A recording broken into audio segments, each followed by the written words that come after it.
जी बच्चे, यूनिट 15 है।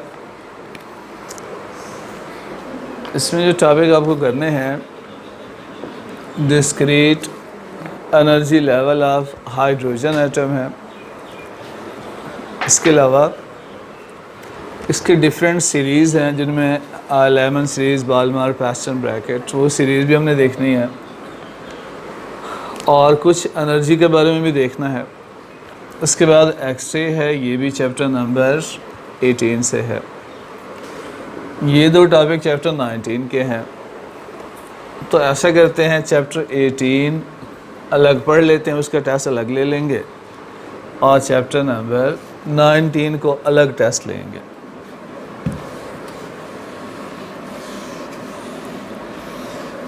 स्पीड हमारी ज़्यादा हो गई है, थोड़ी ब्रेक लगाते हैं ना। एनर्जी लेवल क्या होते हैं?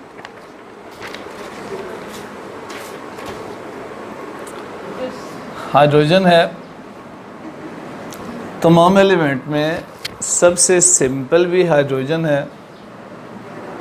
न्यूक्लियस में एक प्रोटॉन और ऑर्बिट में एक ही इलेक्ट्रॉन, और सबसे कॉम्प्लेक्स भी हाइड्रोजन है। ऑर्बिट एक नहीं होता, ऑर्बिट इन्फिनिट होते हैं।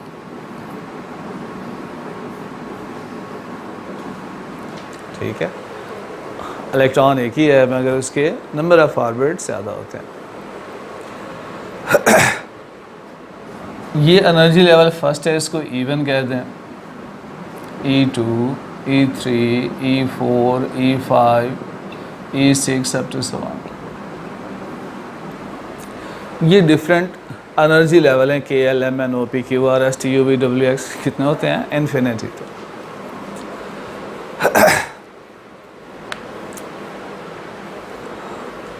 इसका स्पेक्ट्रम कैसे बनता है?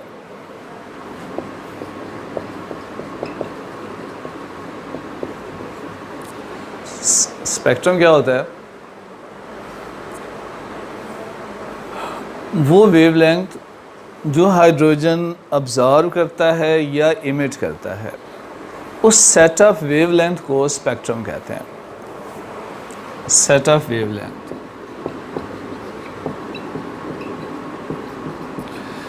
जितने भी एलिमेंट हैं वो मखसूस वेवलेंथ इमिट या ऑब्जर्व करते हैं।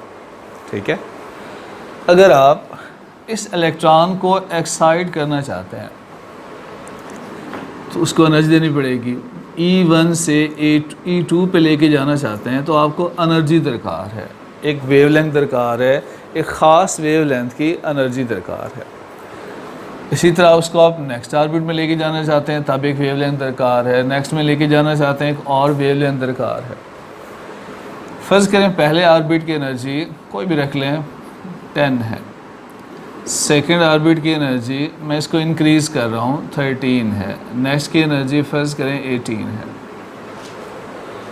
अगर आप E1 से E2 पे लेके जाना चाहते हैं तो कितनी एनर्जी दरकार है? जितना दोनों का डिफरेंस है 3 की एनर्जी चाहिए, लिहाजा इसके मुताबिक वेवलेंथ होगी। अगर आप 10 to 18 लेके जाना चाहते हैं तो 8 की एनर्जी दरकार है, इसके मुताबिक डिफरेंट वेवलेंथ होगी।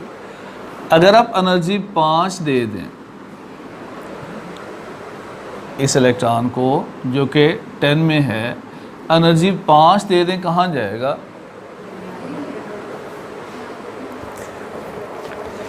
इसे कहाँ जाना चाहिए? दूसरे और तीसरे ऑर्बिट के दरमियान फंस जाएगा। कहाँ जाना चाहिए? इस एनर्जी को ऑब्जर्व करेगा नहीं करेगा?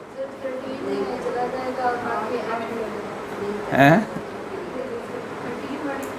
13 में चला जाएगा, आगे नहीं जाएगा। अगर इसको 3 दूँ फिर भी 13 में गया, 5 दूँ फिर भी 13 में जाएगा। हाँ, होता यही है कि ये एनर्जी उसमें से गुजर जाएगी। वो इलेक्ट्रॉन उस एनर्जी को ऑब्जर्व ही नहीं करता जो उसके डिफरेंस के बराबर नहीं होती।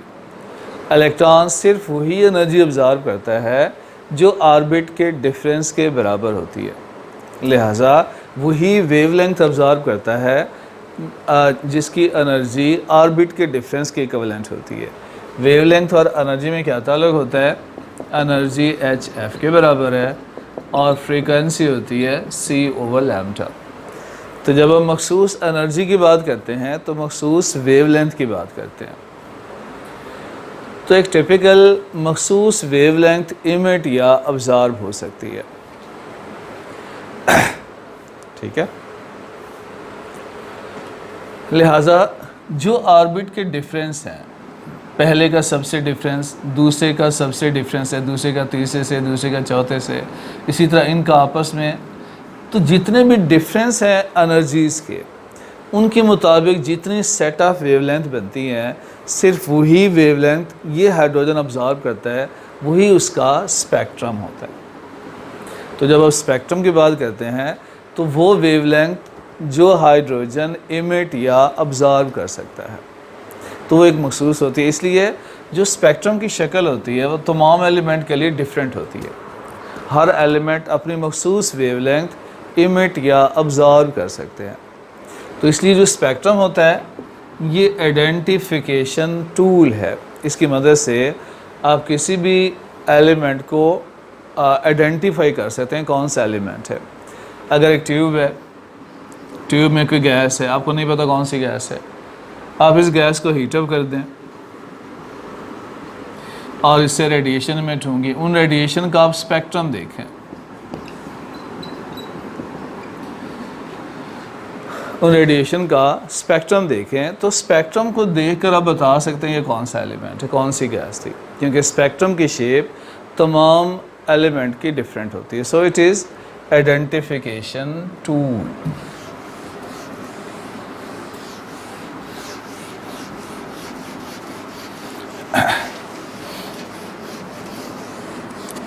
अब इन वेवलेंथ को मालूम करने के लिए डिफरेंट सीरीज़ हैं।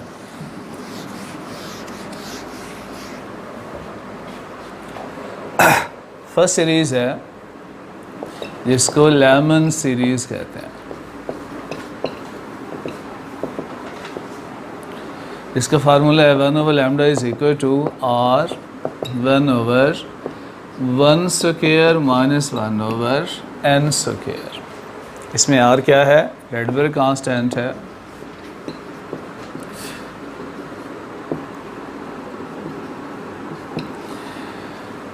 r इसमें रेडबर्ग कांस्टेंट है जिसकी वैल्यू कितनी होती है? 1.09 10⁻7 पर मीटर इसका यूनिट होता है। It is Rydberg constant.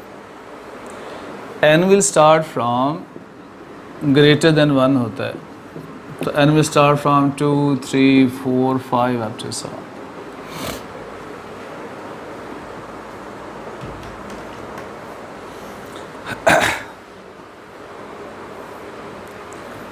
And this formula is used to calculate wavelength for ultraviolet region.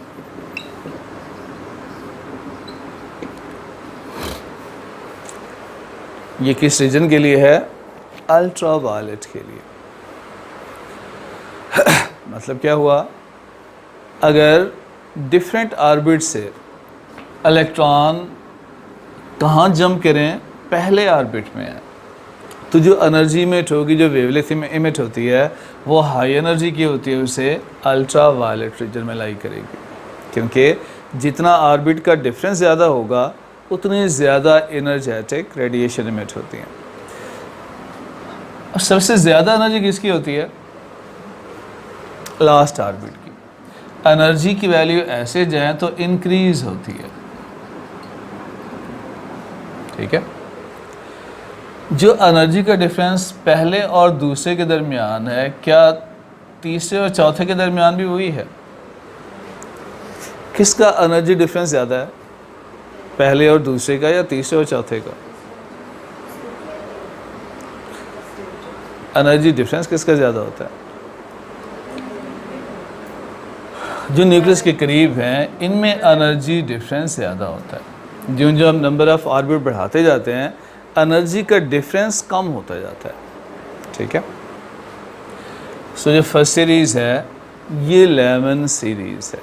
उसका हम आगे एनर्जी की फिक्स वैल्यू लिख के चेक करते हैं। सेकंड है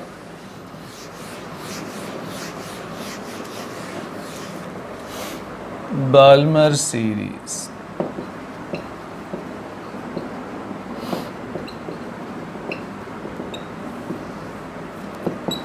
one over lambda is equal to R 1/2 square minus N square.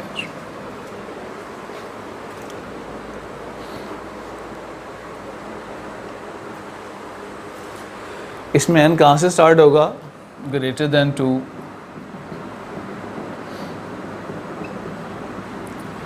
Are वी रेड पर कांस्टेंट है। It is for visible region. ये विजिबल रीजन की वेवलेंथ फाइंड आउट करने के लिए है।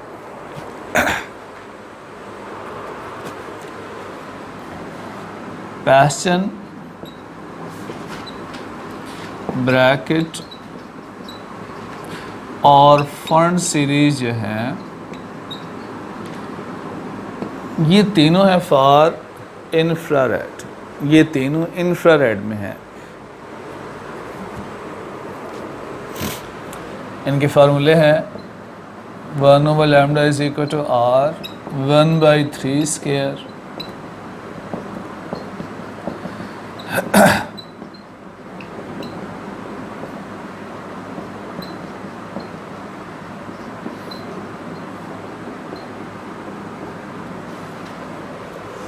n हमेशा यहाँ n क्या होगा? ग्रेटर देन 3 होगा। यहाँ n ग्रेटर देन 4 होगा। यहाँ n ग्रेटर देन 5 होगा।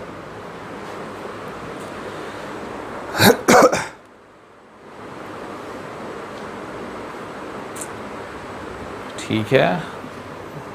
तो गोया अगर किसी भी ऑर्बिट से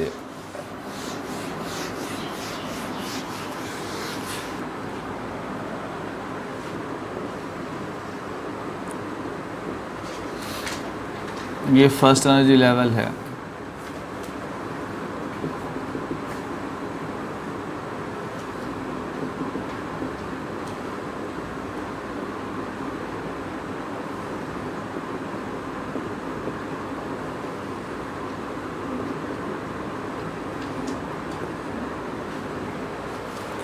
अगर किसी भी ऑर्बिट से लेवल से इलेक्ट्रॉन जंप करता है पहले ऑर्बिट में,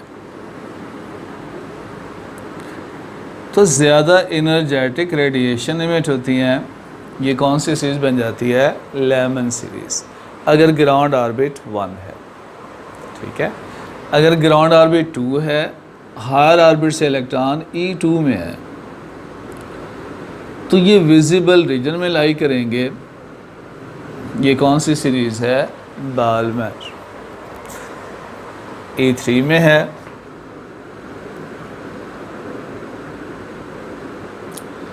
तो ये पैशन के लिए है। ऐसे होता है ना।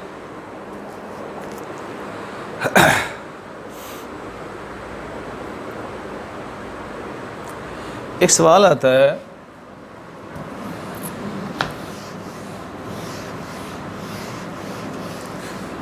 What is shortest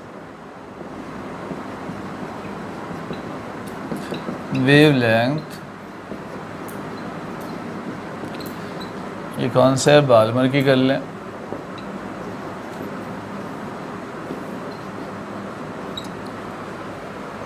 Balmer series की शॉर्टेस्ट वेवलेंथ बताइए। आर कांस्टेंट है, इसका पता है, 2b2 है, n का पता होना चाहिए। अननोन चीज़ क्या है? इसमें n है। याद रखिएगा, जहाँ वेवलेंथ शॉर्ट होती है वहाँ एनर्जी मैक्सिमम होती है, लॉन्ग होती है, ठीक। और मैक्सिमम एनर्जी, ज़्यादा एनर्जी कब आती है? जब n कहाँ पर हो? इन्फिनिटी पर हो, एंड वाला ऑर्बिट होगा, ताकि डिफरेंस ज़्यादा हो। जितना डिफरेंस ज़्यादा होगा उतनी ज़्यादा एनर्जी होगी, उतनी शॉर्ट वेवलेंथ होती है। So for shortest wavelength n should be infinity. तो 1 ओवर लैम्डा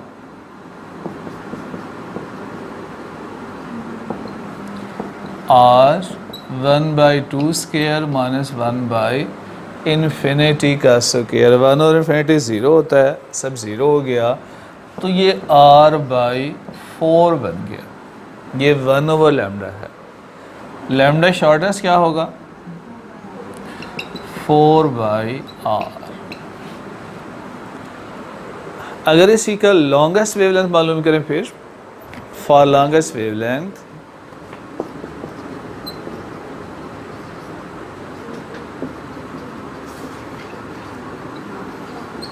लॉन्गेस्ट के लिए n क्या होना चाहिए? क्या पुट करें? हाँ, एनर्जी वेवलेंथ लॉन्ग का मतलब क्या हुआ? एनर्जी शॉर्ट कम से कम हो। कम से कम एनर्जी कब आएगी? जब दोनों करीब ऑर्बिट में, जिनमें डिफरेंस कम होगा। तो n के करीबी ऑर्बिट कौन सा होगा? 3। लिहाजा अब n की वैल्यू 3 पुट कर लें बॉल्मर के लिए, तो ये लॉन्गेस्ट वेवलेंथ आएगी। 1/λ is equal to r 1/2 square minus 1/3 square.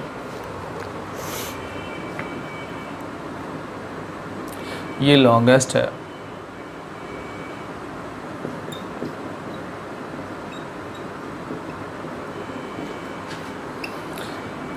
Thirty six LCM ले लें, 9 माइनस 4 तो 5/36 r। लैम्डा क्या होगा? 36/5r।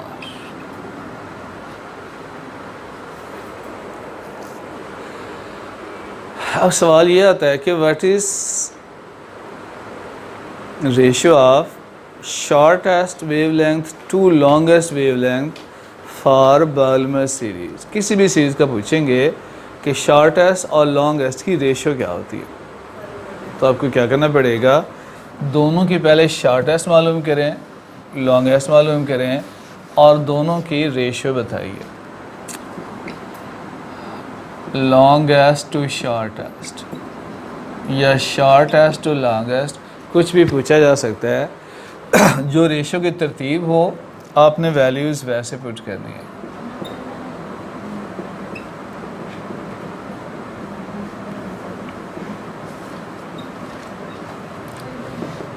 Thirty six by 5r, r/4 तो 9/5 आ गया। ठीक है। इसी तरह आपने फार पैशन मालूम करनी है, फार ब्रैकेट मालूम करनी है एंड फार फॉन्ट। तमाम सीरीज़ की वेवलेंथ की रेशियो फाइंड करनी है, शॉर्टेस्ट टू लॉन्गेस्ट या लॉन्गेस्ट टू शॉर्टेस्ट। सही है। इसके अलावा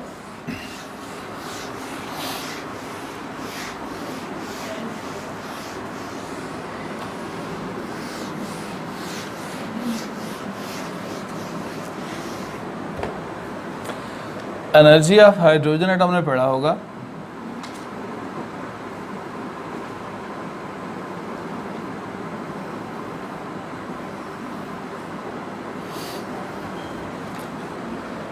पहले ऑर्बिट की एनर्जी कितनी है?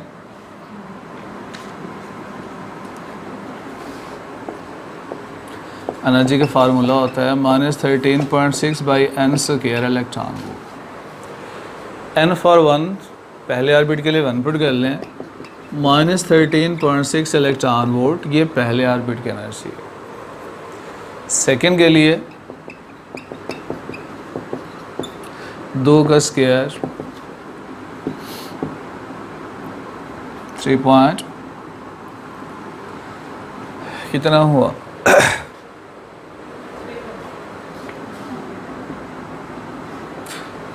कैलकुलेटर है, कैलकुलेट करके बताओ, एक्यूरेट वैल्यू बताओ। 3.4 इलेक्ट्रॉन वोल्ट लगभग। थर्ड के लिए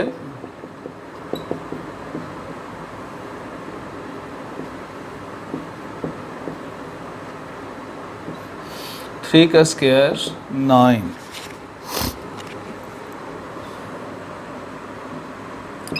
-1.51। 4 के लिए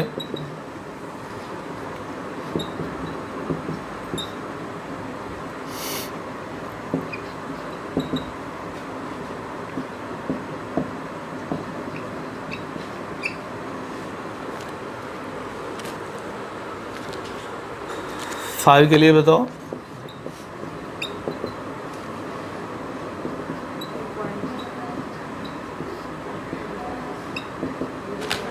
कितनी है?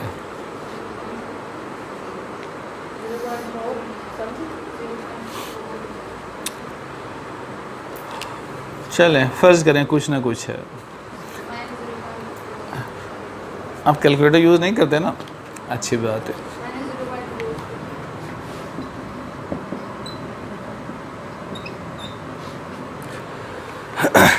तो ये वैल्यूज़ हमें क्या बताती हैं? एनर्जी की वैल्यू बढ़ रही है कम हो रही है? पहले ऑर्बिट के है 13.6, फिर 3.4, 1.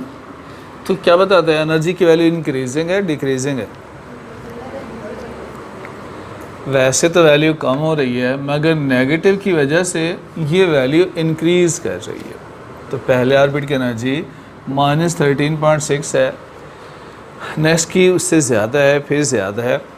तो जो इन्फिनिट ऑर्बिट होगा उसकी एनर्जी क्या होगी?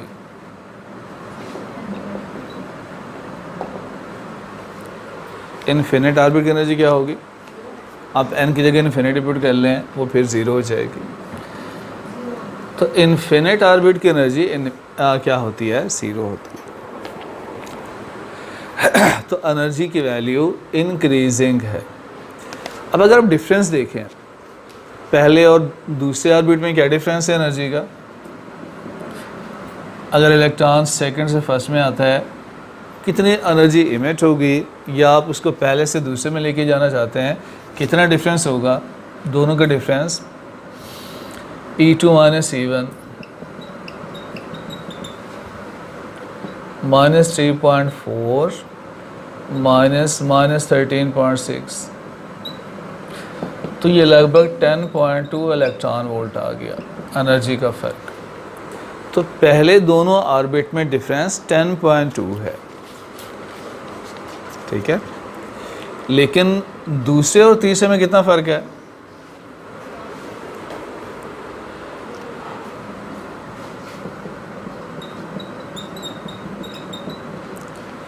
-1.51 -3.4। तो 3.4 में से 1.15 माइनस कर लें,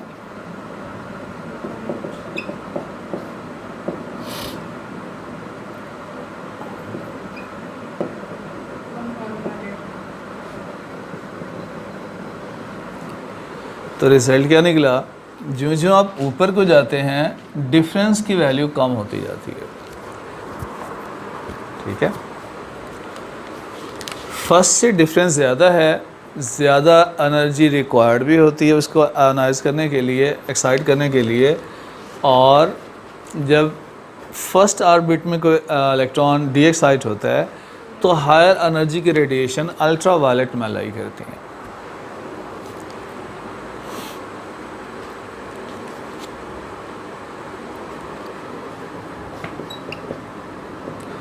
E3 - E1 बड़ा है या E2 - E1? ये डिफरेंस ज़्यादा होगा, ये डिफरेंस, हाँ ये एनर्जी ज़्यादा होगी क्योंकि दोनों वन में आ रही हैं। इसका डिफरेंस और फिर इनका डिफरेंस E3 और 1 में डिफरेंस ज़्यादा होगा। वैल्यूज बेशक फाइंड कर लें, ये E1 है, ये E3, इनमें डिफरेंस ज़्यादा है, इनमें डिफरेंस कम है। तो ये एनर्जी डिफरेंस को आपने चेक करना होता है। एक्साइटेशन और आयनाइजेशन में क्या फ़र्क होता है? एक्साइटेशन के लिए आपको ऑर्बिट चेंज करना है। अगर आप इलेक्ट्रॉन को एक्साइट करना चाहते हैं पहले से दूसरे ऑर्बिट में, पहले से तीसरे में, चौथे में, तो जितनी एनर्जी दरकार है वो एक्साइटेशन पोटेंशियल है। अगर आप इलेक्ट्रॉन को नॉकआउट करना चाहते हैं वो आयनाइजेशन है। नॉकआउट मतलब आप उसको इन्फिनिट ऑर्बिट में लेके जाना चाहते हैं। अब आयोनाइजेशन की वैल्यूज़ क्या होती हैं? अगर आप पहले ऑर्बिट से इलेक्ट्रॉन को आयोनाइज करना चाहते हैं तो आयोनाइजेशन एनर्जी होती है जो डिफरेंस होगा इन्फिनिटी और 1 के दरमियान।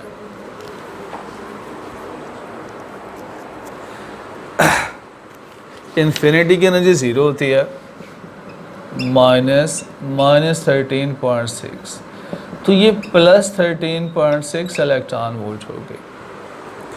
गोया पहले ऑर्बिट से आयोनाइज करने के लिए कितनी एनर्जी दरकार है?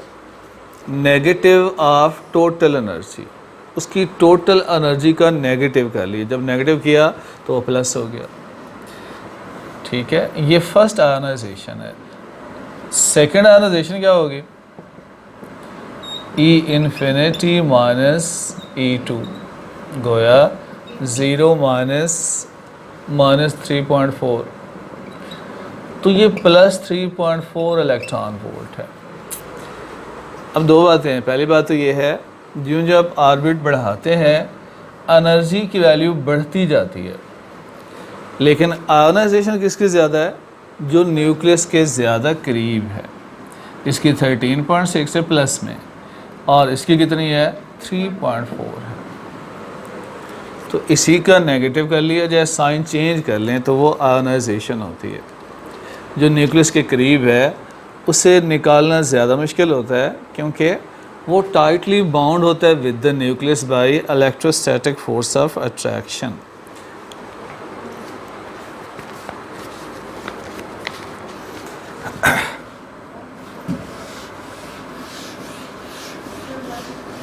हाँ जी, बस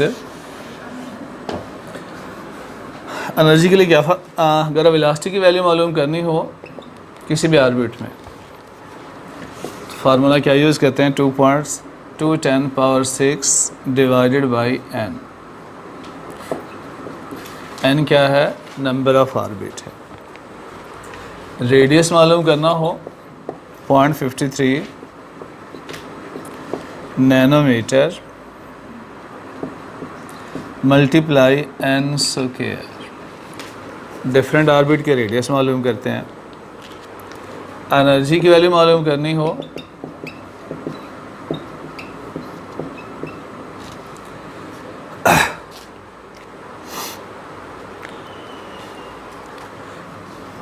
टोटल एनर्जी का फार्मूला क्या है?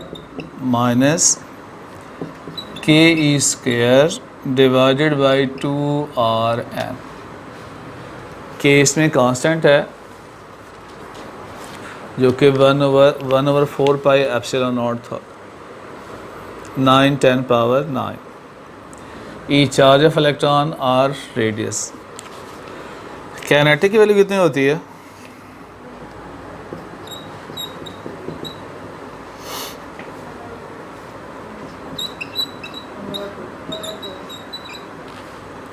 और पोटेंशियल की वैल्यू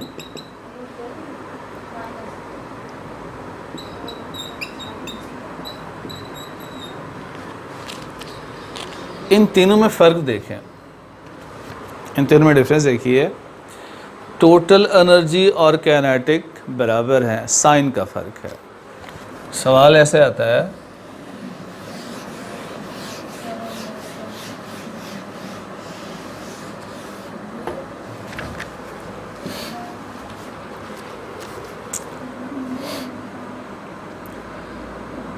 कि potential energy is kinetic,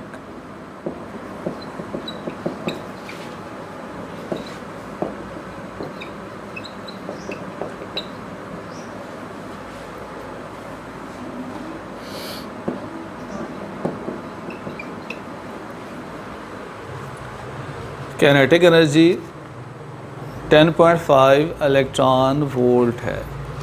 total energy will be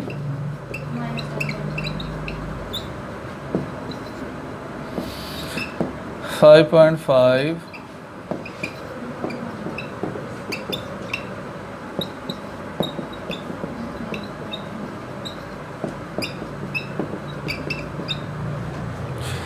क्या होना चाहिए?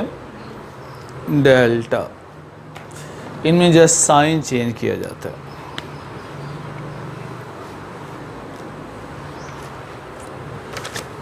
ये भी सवाल आता है,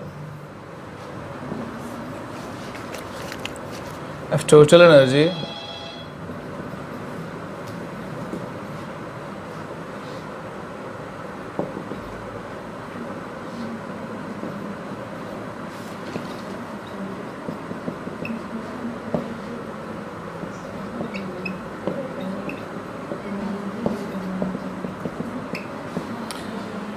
अगर टोटल एनर्जी -6 इलेक्ट्रॉन वोल्ट है तो पोटेंशियल क्या होगी?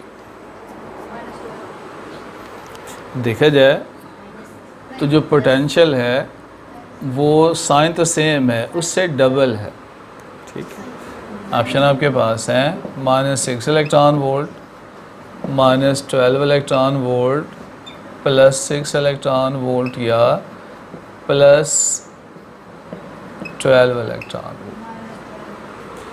हाँ, तो इससे डबल कर दें, साइन चेंज नहीं करना।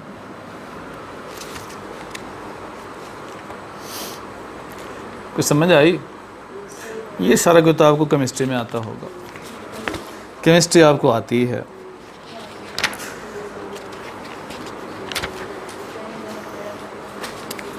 चलो, शुक्रिया।